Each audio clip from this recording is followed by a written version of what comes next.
எல்லோரும் நன்றாக இருப்பீர்கள். இப்பொழுது 2026 ஜூன் மாதம் 2ஆம் தேதி இந்த வருடத்துடைய குரு பயிற்சி வருகிறது. பொதுவாகவே இந்த வருடாந்திர பயிற்சிகள்னு சொல்லப்படக்கூடிய சனி பயிற்சி, குரு பயிற்சி, ராகுகேது பயிற்சிக்கு மக்கள்கிட்ட ரொம்ப எதிர்பார்ப்பு இருக்கும்.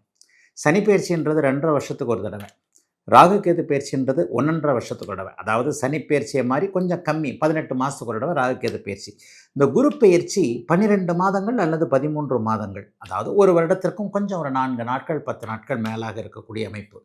உண்மையிலே இந்த 3 கிரக பயிற்சிக்கு தான் நம்ம பெரிய முக்கியத்துவம் கொடுக்குறோம். ஏன்னா இவைகள் தான் வருடாந்திர கிரகங்கள். ஒரு வருடம் ஒரே இடத்துல நின்று நல்லதையோ அல்லதையோ செய்யக்கூடிய ஒரு கிரகங்கள். சனி பயிற்சினாலே ஒரு பயம் வந்துடுங்க. ஐயோ, சனி இந்த இடத்துல ஏடாகுடமான ஒரு இடத்துல வந்துட்டார்னா, 7.5 சனி பிடிச்சிருச்சுன்னா, அஷ்டம சனி பிடிச்சிருச்சுன்னா, இந்த மாதிரி ஏதாவது ஒரு கெட்டதுகள் எனக்கு நடக்குமே அப்படிங்கிற ஒரு வேதனை கலந்த எதிர்பார்ப்பு கண்டிப்பாக சனி பயிற்சியில் இருக்கும். ஆனால் குருப்பெயர்ச்சி அப்படி இருக்காதுங்க. குருப்பெயர்ச்சி எடுத்துக்கிட்டிங்கன்னா ஒரு நல்ல இடத்துல இந்த மனுஷன் வந்துட மாட்டாரா? ஏன்னா சனி 3 இடங்களில் மட்டும்தான் 30 வருடம் கொண்ட இந்த சுற்றில் சனி 3 இடங்களில் மட்டும் கிட்டத்தட்ட 30 வருஷத்தில் 7.5 வருஷம் மட்டும்தான் அவர் நல்லது செய்வார். மிச்சம் 22 வருஷம் தொல்லையில் பண்ணுவார். ஆனால் குரு அப்படி இல்லைங்க. கிட்டத்தட்ட 5 இடத்திற்கு மேலே எவர் ராசிகளுக்கு 2, 5, 7, 9, 11 என்கின்ற 5 இடங்களில் வரும்போது அவர் மிகப்பெரிய நல்லதுகளை செய்வார். உங்கள் ராசிக்கு குரு பகவான் 2ஆம் இடத்திற்கு வர்றார், 5ஆம் இடத்திற்கு வர்றார், 7ஆம் இடத்திற்கு வர்றார், 9ஆம் இடத்திற்கு வருகிறார், 11ஆம் இடத்திற்கு வருகிறார்னா ஒரு வருடத்திற்கு மேலாக நல்ல பலன்கள் கண்டிப்பாக இருக்கும். அதில் ஒன்றும் மாற்றமே கிடையாது. அதனால குருப்பெயர்ச்சியை பற்றி நம்ம கொஞ்சம் ஒரு எதிர்பார்ப்போடு இருப்போம். இந்த இடத்துல இந்த நேரத்துலையாவது கொஞ்சம் வந்துட மாட்டாரா? போன வருஷம் நல்லா இல்லை, இந்த வருஷம் டக்குன்னு நல்ல இடத்துக்கு வருவார்.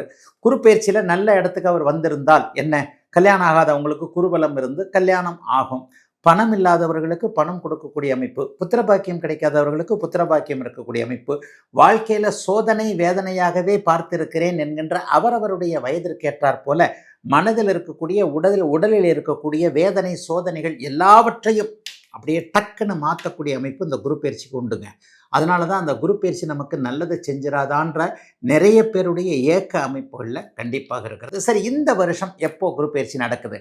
2026ஆம் ஆண்டு ஜூனில் 2ஆம் தேதி, வருகின்ற ஜூன் மாதம் 2ஆம் தேதி இந்த வருடத்துக்கு குரு பயிற்சி நடக்குது. மகரம், மீனம், விருச்சிகம் ஆகிய ராசிகளுக்கு மிகப்பெரிய நல்ல மாண்புகளை தன்னுடைய பார்வையின் மூலமாக செய்ய போகிறார். இப்போது மேஷம் முதல் மீனம் வரையிலான 12 ராசிக்காரர்களுக்கு எப்படிப்பட்ட அமைப்புகள் இருக்கும் என்பதை இப்போது பார்த்து விடலாம்.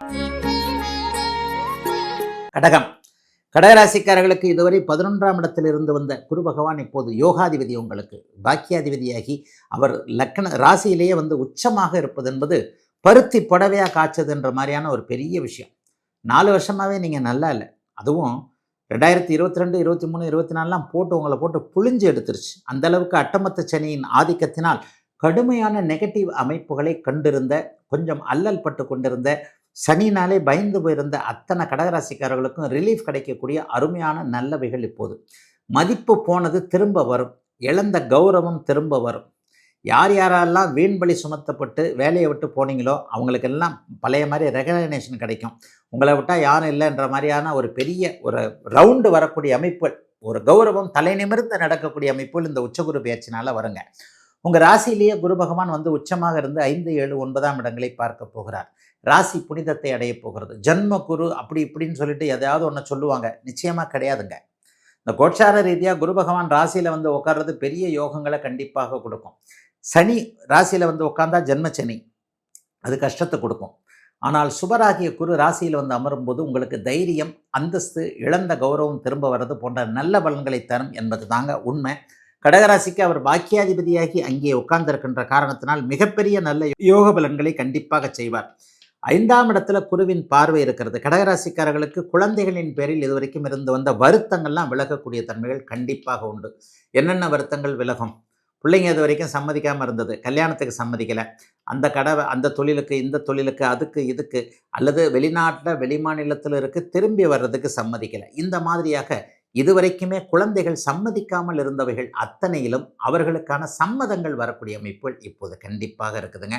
உங்கள் பேச்ச குழந்தைகள் கேட்கக்கூடிய அமைப்புகள் உண்டு. 7ஆம் இடம் கூட்டு தொழில், கூட்டு அமைப்புகள், நட்புகள், உறவுகள் சார்ந்த விஷயங்கள், அதிலெல்லாம் நல்லா இருக்கும். இது வரைக்கும் கூட்டு தொழிலில் பிரிஞ்சிடலாமா நினச்சவங்களுக்கு வேண்டாம், இன்னும் கொஞ்ச நாள் பார்க்கலாம், நல்ல லாபம் வரும் என்கின்ற மாதிரியான அமைப்பு. ஒரு நண்பரோடு சேர்ந்து நீங்களே டக்குன்னு ஒரு கூட்டு தொழில் பண்ணலாம், நமக்கு நல்லா இருக்குமே என்கின்ற மாதிரியான சில கூட்டான ஜாயிண்டாக செய்யக்கூடிய முயற்சிகள்லாம் பலிக்கக்கூடிய அமைப்புகள் கண்டிப்பாக உண்டு. சிலருக்கு ஆன்மீக எண்ணங்கள் ரொம்ப அதிகமாக இருக்கும்.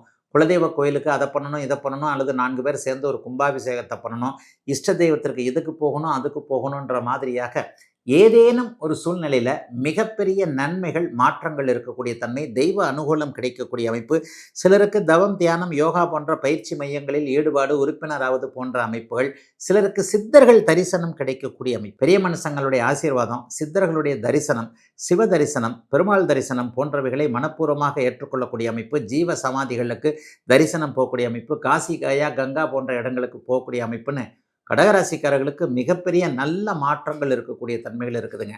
பெண்கள் சார்ந்த விஷயத்தில் இதுவரைக்குமே கொஞ்சம் ஒரு மாதிரியான அவஸ்தைகளை பட்டவர்கள் எல்லோருக்குமே அதிலிருந்து விடுதலைகள் கிடைக்கக்கூடிய ஒரு நல்ல யோகமான மாற்றங்கள் நடக்கக்கூடிய சுப அமைப்பாக அமைந்திருக்கிறது இந்த 2026 குருப்பெயர்ச்சி கடகராசிக்காரர்கள் எல்லோருக்கும். வருடம் குருப்பெயர்ச்சி நடக்கிறது. இந்த வருடத்தில் ஏதோ பெரிய விசேஷம் இருக்கிற மாதிரி சொல்றாங்களே, ஆமாங்க. 12 அல்லது 13 ஆண்டுகளுக்கு ஒரு முறை குரு பகவான் உச்சம் என்கின்ற அதி உன்னத நிலையை அடைய போகிறாருங்க. அது இந்த வருஷங்க. ஒரு 12 வருஷத்துக்கு ஒரு தடவை தான். இது ஒரு வகையில் ஒரு மாதிரியான பெக்கூலியர் தானே இல்லையா? 12 ஆண்டுகளுக்கு ஒரு முறை மட்டுமே கடக வீட்டில் உச்சத்தை அடையக்கூடிய இந்த குரு பகவான் 12 ஆண்டுகளுக்கு பிறகு இப்போது உச்சத்திலே வருகிறார். அப்போ அந்த உச்சம் அப்படிங்கிற போது உலகம் முழுக்க நன்மைகளை செய்யக்கூடிய இந்த குரு பகவான் கூடுதலாக நன்மை செய்வார்னு எடுத்துக்கலாம். எல்லாருக்குமே குரு வலுத்திருந்தார்னாலே உலகத்தில் அமைதி வரும், ஆனந்தம் வரும், எல்லாருடைய பாக்கெட்லேயும் ஓரளவுக்கு நன்மைகள் இருக்கும், அவரவருடைய பிணி தீரும், பணி சிறக்கும், இப்படின்னு அடுக்கிக்கிட்டே போகலாம். எல்லாருக்குமே நல்லது செய்யக்கூடிய கிரகம் இல்லையா? இந்த குரு பயிற்சியின் மூலமாக குரு பகவான் 3 ராசிகளை பார்க்க போகிறார். விருச்சிகம், மகரம், மீனம். விருச்சிகராசிக்காரர்கள் கடந்த 5-6 வருஷத்துக்கு மேலாக குருவின் பார்வைக்குள்ளே வரல. அவங்க இப்போது குருவின் பார்வைக்குள்ளே வருவீங்க. இந்த குருவின் பார்வைக்குள்ளே வர்றது உங்களுக்கு இப்போது இருக்கக்கூடிய பயங்கர கஷ்ட நஷ்டங்களை விளக்கக்கூடிய அமைப்பு. மகர ராசிக்காரர்களுக்கு மிகப்பெரிய ஒரு நல்லதுகள் நடக்க போகுது. ஒரு 7-8 வருஷங்களுக்கு பிறகு என்னன்னா, ராசியும் ராசிநாதனும் உச்சகுருவின் பார்வையில் இருக்க போகின்றது. ஒரே ராசி உங்கள் ராசி தான். 12 ராசிலே நீங்கள் ஒரு சிறப்பு வாய்ந்த ராசி இந்த குரு பயிற்சியில். உங்கள் ராசிநாதனையும் அவர் பார்க்கிறார், ராசியையும் பார்க்கிறார். ஆக கூடுதல் சிறப்பு. மீனராசிக்காரர்களுக்கு பார்த்தீங்கன்னா இன்னும் கொஞ்சம் ஒரு நல்ல அமைப்பு தான். உங்களை எல்லாத்துக்கும் இப்போ ஜென்மச்சனி போட்டு வாட்டி வதச்சிக்கிட்டு இருக்கு. குறிப்பாக 20-30 வயதுகளில் இருக்கக்கூடிய அத்தனை மீனராசிக்காரர்களும் உண்மையிலே நல்லா இல்லை.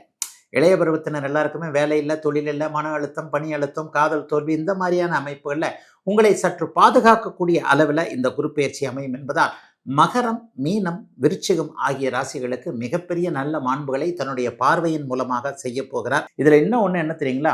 அதிசாரம் என்கின்ற முறையில் போன வருஷம் மாதிரியே 3 மாதம் ஒரு ராசியில் இருப்பார், அதுக்கடுத்து ஒரு 3 மாதம் ஒரு ராசியில் இருப்பார், திரும்ப 3 மாதம் அந்த இடத்துக்கே வருவார்.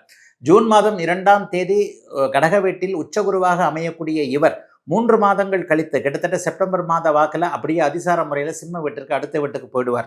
அங்கே ஒரு 3 மாதம் இருப்பார், திரும்பி மட்டும் அங்கே மறுபடியும் கடகத்திற்கே வருவார். ஆகவே இந்த அதிசார குறுப்பெயர்ச்சியாக இருந்தாலும் அதிபலம் என்கின்ற அமைப்பில் முதலில் உச்சம், அதன் பிறகு நட்பு என்கின்ற நிலைமையில் இருக்கக்கூடிய இந்த குரு பகவான் பெரும்பாலும் நன்மையை செய்வார். 2026 ஜூன் மாதம் 2ஆம் தேதி நடக்கக்கூடிய இந்த குரு பெயர்ச்சி